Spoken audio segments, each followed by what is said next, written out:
El Mencho, Mexico. Officials say 25 soldiers killed after cartel raid.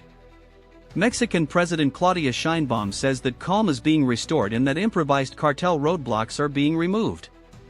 Mexican President Claudia Sheinbaum has sought to assuage fears following a government raid that killed one of the country's most wanted drug trafficking leaders, prompting a series of violent outbursts by cartels across the country. Speaking alongside Sheinbaum during a press conference on Monday, Security Secretary Omar Garcia Harfuch said that 25 members of the National Guard had been killed in fighting with criminal groups in the state of Jalisco after the raid. What is important now is to guarantee peace and security of all the population, of all of Mexico, Sheinbaum said, adding that conditions have improved in Mexico as calm after the Sunday raid that killed Nemesio Oseguera, also known as El Mencho, of the Jalisco New Generation Cartel.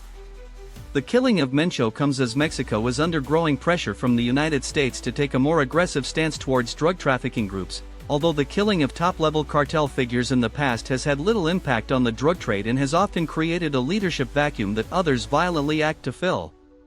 The raid also set off a wave of reprisal attacks and impromptu roadblocks that have spread fear and uncertainty through Mexico, where criminal groups violently jostle for control of territory. Garcia Harfuch said that the 25 members of the National Guard were killed in 6 incidents across Jalisco, adding that 30 people he described as criminal suspects were also killed in the clashes, along with 4 in Michoacan.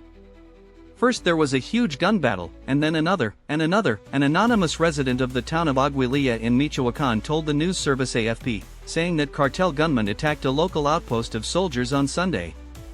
But they couldn't advance because the soldiers stopped them. Defense Secretary Ricardo Trevilla said that an additional 2,500 security force members would be sent to Jalisco to reinforce the armed forces already deployed there, and Sheinbaum said that all of the more than 250 roadblocks erected across 20 states in response to the raid have been removed. Mexican officials have sought to downplay the prospect of long-term disruptions stemming from the raid, with Sheinbaum saying that flights to and from Puerto Vallarta, located in the state of Jalisco, are expected to resume on Monday or Tuesday. In Puerto Vallarta, flights continue to be disrupted due to availability of flight crews. The embassy is in close contact with airlines to monitor their plans, the U.S. Department of State's Bureau of Consular Affairs said in a social media post on Monday.